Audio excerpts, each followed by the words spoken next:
This is a tile I had up here for beach house effect, and there was blue and aquas in it. I loved it, but I'm changing the look now, so I painted it. I thought that might be enough, but it really isn't. So I want to do some kind of a texture on it, like the walls, I guess, close to that.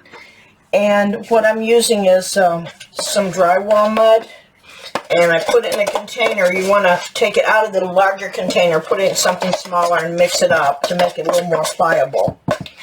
And I think first I want to just start by maybe covering a light coat just to make it all even.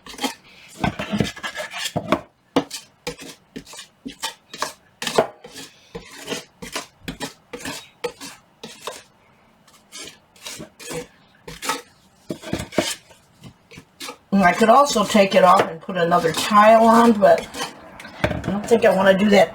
After you've done that, then come back with a wider. There we go. Putty knife. And then you can see if there's some places maybe you need to put a little more in. Now after this dries, I'm going to put something thicker on, thicker texture, and I will make more of a design like up here. This is dried. I've sanded it, and I wiped it down with a wet cloth. Now, if I'm going to do like a bedroom area, a larger area, I will use a bigger putty knife because I want my swirls larger. But since this is a trailer, I don't think I should use that size. I think I should go with a smaller design. Of course, that is personal taste, really.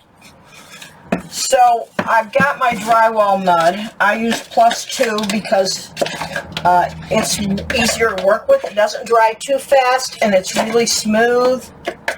So that's why I use it. Now I'm going to go ahead and put some texture on.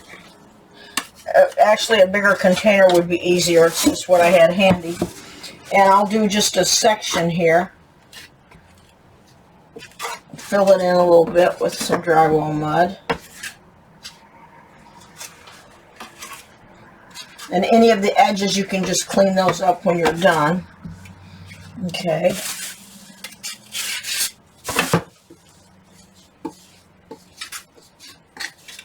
And if it's not enough texture, I'll just add some more till I get it about the way I like it, which this is looking good to me.